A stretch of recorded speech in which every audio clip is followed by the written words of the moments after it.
What's up? It's Paul from Guitar World, and as you may be aware or not, Summer NAMM has been canceled. But that doesn't mean there's any shortage of new products and launches. So because you can't be there, we're going to bring all that stuff to you. So let's dig in and check it out.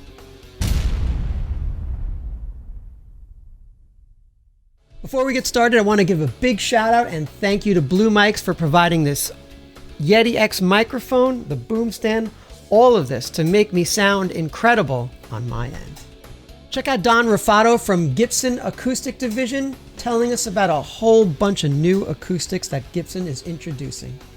I'm happy to be joined here by Don from Gibson Acoustic. You guys are out in Montana doing a great job building some great acoustics.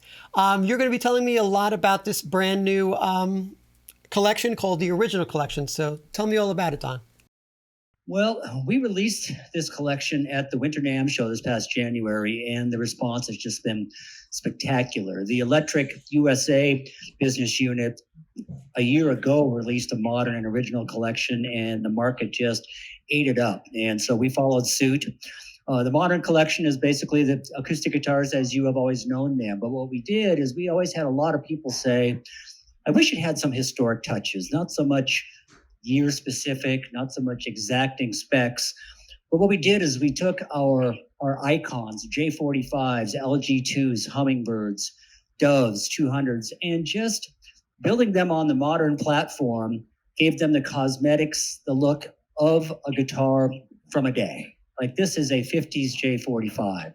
You can see from the top, the logo, the tuners, the coloration, the pick guard, the bridge styling, everything is kind of just a throwback. Again, not to a specific year, but just to a time kind of in the style of a 50s guitar. They sound great. They all play great. And the cool thing is they're actually built to look like an older guitar, but the modern touches, including a pickup. They have a LR Baggs VTC pickup system, volume and tone control tucked up inside the silent hole, stage and studio ready, wonderful guitars. The lineup includes an incredible cross-section of our history. We have J45s from the 50s and the 60s, J50s from the 50s and the 60s.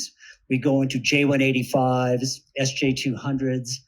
The Dove is back on the price list, Hummingbirds, 50s style LG2s, and some great LOOs in great historic colors with historic pick guards. And they just look, feel, and sound fantastic. And the coolest thing, in my opinion, about the entire Gibson line, which this is a big part of for us this year, is that from our least expensive guitar on the lineup to our custom shop pieces, the differences are in the cost of the materials, the amount of ornamentation, and just the amount of time it takes to put the package together. But structurally, how the guitars are built are all the same. We do not cut corners to save money on lower priced guitars. It's every Gibson is a Gibson. There's some things that we do that apply to all our guitars that we're really proud of. Number one is a lot of modern builders are going to using bolt-on necks, and there's absolutely nothing wrong with that. But we feel to get the Gibson tone we like, we utilize a compound dovetail neck joint on every Gibson acoustic. Then we take that a step further, and we use good old-fashioned hide glue, which is the adhesive that was used before there were modern glues, super glues, carpenter's glues. It transfers vibration better than any other type of adhesive. It's just when you strum a chord, you can feel the neck just vibrating, moving. It's helping create sound. And we think that dovetail neck joint with that hide glue gives Gibson that roundness of mid-range that you do not get out of a non-historic built instrument. Number two is, even though the acoustic guitars are generically called flat top guitars, all of our tops have actually a 28-foot dome radius. And what that does, it kind of reacts like a speaker cone. It actually projects sound. Like every time the bass note hits or the bass drum, you see a speaker move. And the tops, it's microscopic. It happens in a millisecond, but our tops actually deflect that way and help create more projection, more individual note presence than you get, in our opinion, from a true flat top guitar. Third thing we do is we still utilize nitrocellulose lacquer on every guitar we make. It's Very, very time consuming, very expensive process, but for decades and decades, it's curing, it's aging, it's getting thinner, and that just allows that guitar to mature, to become that vintage guitar of the future. And lastly, the most important thing of all is the amount of handwork that goes into these Gibson acoustics. Every neck is hand sanded to final shape. Every piece of wood, hand sanded to final thickness, hand assembled. We use no robotics to assemble pieces, to spray lacquer. Every burst is hand sprayed. Very organic process. It's wonderful. And the team we have building these guitars is the best in the world. The original collection is it's a great combination of technology that's available to build the best guitars without compromising the hand built, but just utilizing technology to monitor processes and monitor results, but with the touches of the old guitars. I mean, this example of this 50s J45, I mean, it's just right. The tuners, the sunburst, the pickguard. It's kind of for that guy that wants that guitar that his dad had, or wants that guitar that he used to have and got away for some reason back in the day to pay for college or pay for a kid's education or whatever. But now they can have this guitar back at a very, very palatable price. And it, again, is built like a modern guitar with all the touches, including the pickup, but it has that look and feel of that guitar from the day. Behind me, we have a Hummingbird and an SJ200, also from the original series. You can see they have a nice little antiquing to them, give them a little bit of an aged patina, a little bit of a coloration that looks like a guitar that's faded and yellowed a little bit. But they're the best built guitars we could possibly build. The original collection from Gibson Acoustic, built right here in Bozeman, Montana. So Don, tell me a little bit about the hand building aspect of what you guys are doing. It's so much fun to watch the builders down there. They take so much pride in the results of their daily work. Again, every guitar, with the amount of handwork that goes into it, is unique. Every guitar is its own entity. Every neck has slight variations in feel just because of the hand shaping, hand sanding. Every piece of wood, the tops, the back, the sides, are hand sanded to final thickness. So within parameters and within acceptable tolerances, of course, every guitar is a little bit different. And when a consumer, when a player, when just a fan of good acoustic guitars picks up one of our guitars and falls in love with it, I love telling them, I go, hey, that's the only guitar like that in the whole world. And you have that one now. And people call me and call us at Gibson time, just, man, I played a few and found this one. I just can't get it in my mind. I have to go get that guitar. And more often than not, they do. And it's a wonderful thing. It's great to make people's dreams come true, to make people happy. And we hear it on the forums, on the internet, through letters, guests and customers send in. And just my phone's ringing all the time. People say, I got to have another one. I love them. And the original collection is just such a fine crossover between a modern and a vintage type guitar visually. It's just a wonderful concept. The price list lineup was very well thought out, covers all the body styles, all the body shapes historically that are Gibson.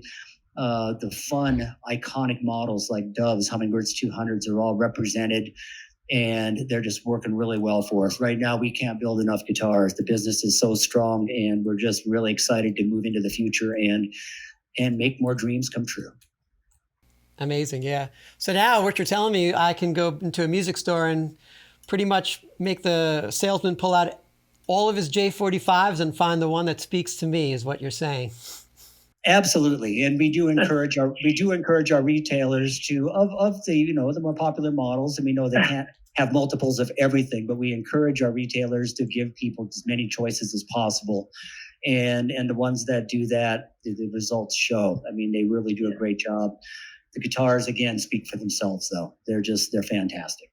Yeah, I do love what you were saying. That really speaks to me, the fact that you're using sort of the modern techniques, but combined with some of the old ways of the way they built these guitars. I love the hide glue shooting nitro, the hand carving of the neck. So all these things, add up to a very unique guitar that almost everyone has its own voice. So I think this to me sounds like something I'm really interested in exploring, especially as an acoustic player. So bravo on that.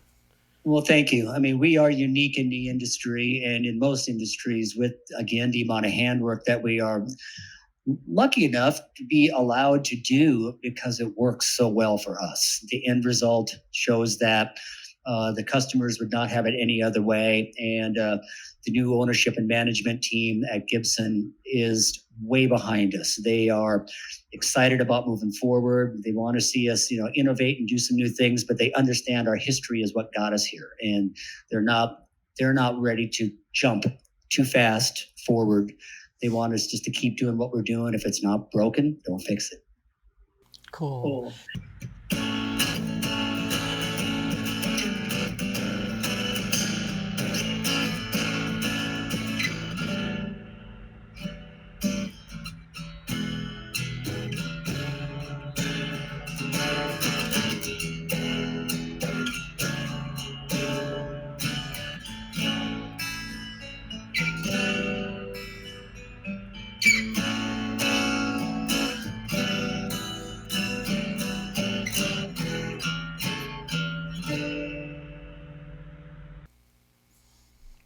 Very cool. Very cool. I love the sound of that J45. It's amazing. Great stuff.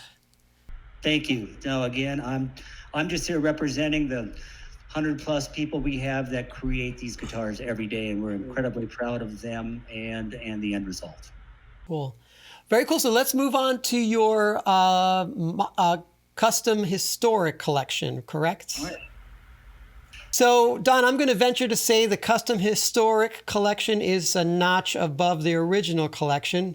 What can you tell me that about this collection that is different from the original collection? Well, whereas the original collection has guitars kind of in the spirit of an era, what we did with the custom historic collection is we took the specific years and iconic models that made us what we are today and replicated those to the best of our ability. Our engineering team, our design team, our historic experts in Nashville and locally, we put a ton of time into identifying the guitars that were important to our evolution and then replicating them. We started with a 1934 Jumbo, which was like the first full-size guitar that Gibson made. Before that, all guitars were smaller. And rolled through the 30s and through the 40s, the Banner Warrior guitars, into the 50s and into the 60s. And every guitar is year specific. Every guitar is, to the best of our ability, the closest replica to the originals that we've ever made. The one in my hand right here that I'm holding is a 1952 J185, and it's spectacular. Some of the things that we did across the whole series is, number one, we used what we call thermally aged tops. Now, the industry uses the word torrefication, and there's a lot of different ways to get there, but what it is in a nutshell is people always wondered why the old guitars sounded the way they do, that dynamic of that vintage sound. And the technology over the past couple decades has allowed engineers, guitar builders, researchers to study a new piece of wood and an old piece of wood and see what was different. I mean, down to a cellular level. And what they found was that, the sugars crystallize, the cell walls collapse, the wood gets stiffer, but it loses weight. So it's just something that just naturally happens with that. Okay, so now we understand that there is a difference in the physical dynamic of the wood. How can we get there quicker? And people have found different methods to recreate that change artificially. There's different ways to get there. Different companies do it different ways, but the end result is just you have a piece of wood for the top that, again, it's lighter, it's stiffer, it just sounds like an old guitar. And every guitar in the historic collection has the thermally aged tops. The ones from the 30s and the 40s through the Banner wartime years are thermally aged Adirondack red spruce, because that's what they used back in the day. Once Gibson got into the 50s and through the 60s, they used Sitka spruce. So we used thermally aged Sitka to be historically accurate on the 52 J185, the 57 J200s, and the 60s hummingbirds that we're recreating as part of the historic collection. Another thing that we always hang our hat on, of course, is our nitro lacquer. We can talk a little bit about that in a minute. But one thing we always talk about is the fact that reason nitro helps create that vintage sound, a vintage instrument, is that it gets thinner and thinner for decades as it dissipates into the atmosphere, as it gets absorbed into the wood.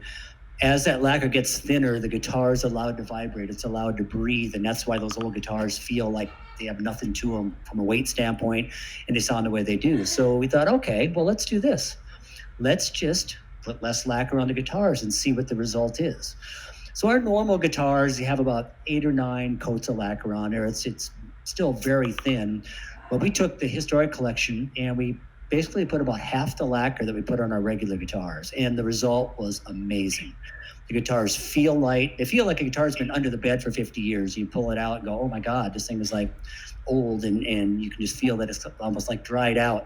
And that's out of the box. These guitars have that feel. Now, of course, one of the things you might notice on the guitars behind me and one in my hand, they have a little texturing to them. And that's something that you see in old guitars. And we didn't care about that because, number one, it looks like an old guitar. From a practical standpoint, you really can't aggressively buff lacquer that thin. So it's a beautiful look. It's a beautiful sound. And the thin lacquer that we put on these guitars just makes them unique from anything that Gibson has ever done historically.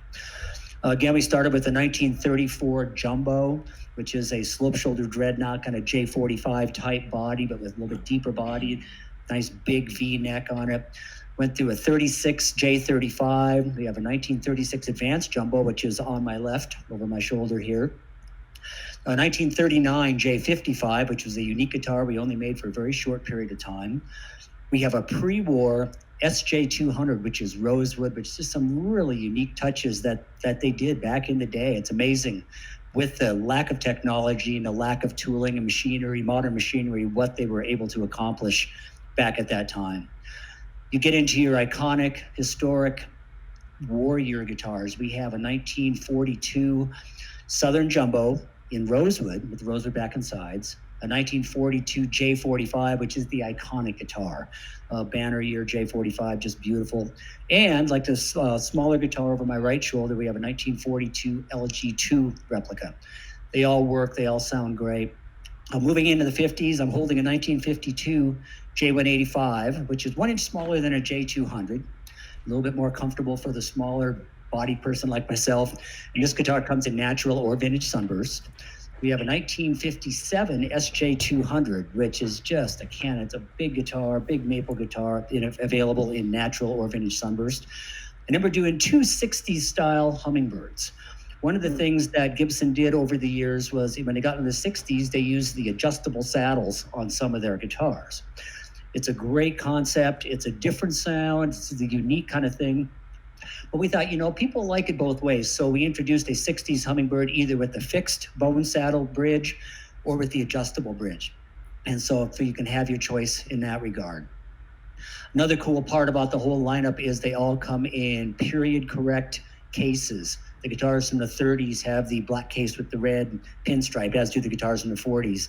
In the 50s, you have your brown Lifton style cases. You get into the 60s, you have the black cases with the yellow interior for the 60s hummingbirds. So the package is unique. The guitars are incredible.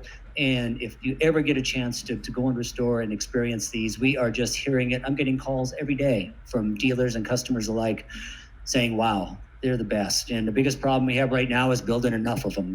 Dealers are selling through them at an amazing rate. And we are happy that people like them. They're fun to build. The builders love doing different things.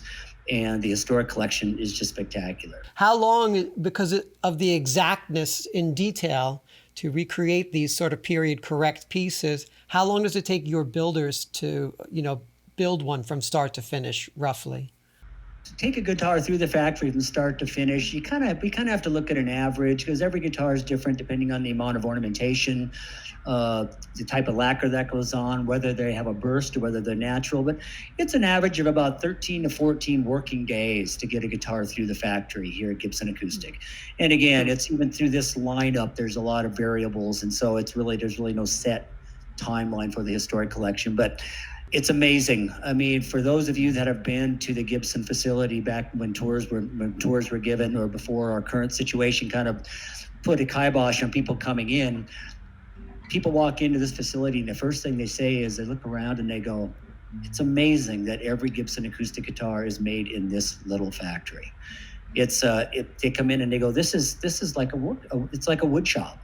It's not a clean, slick place where you can eat off the floor. I mean, there's wood chips flying and lacquer fumes in the air and sawdust, and it's very organic. Again, I use that word a lot, and I really, really feel it describes what we do here.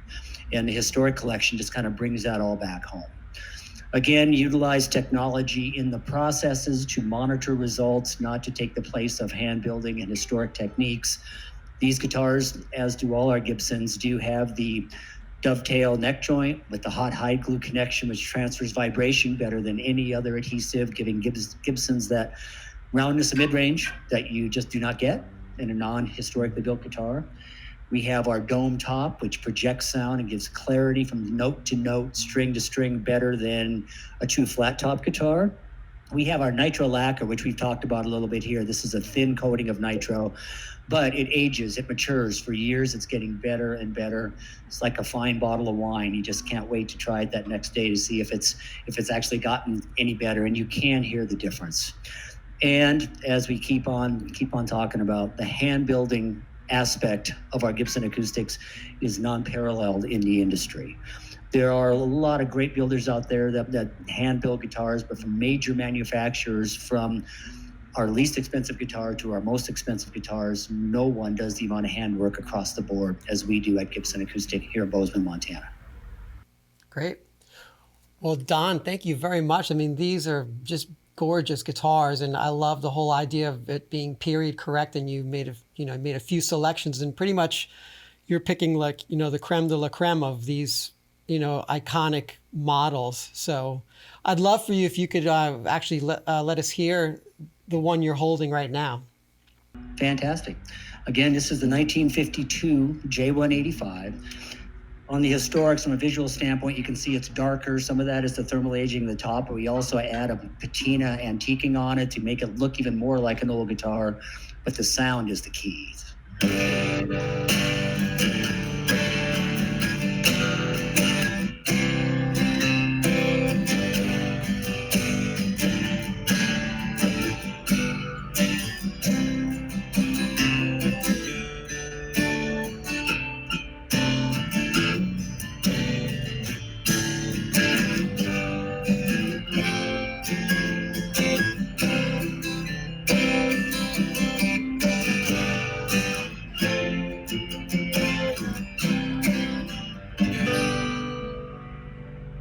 Great.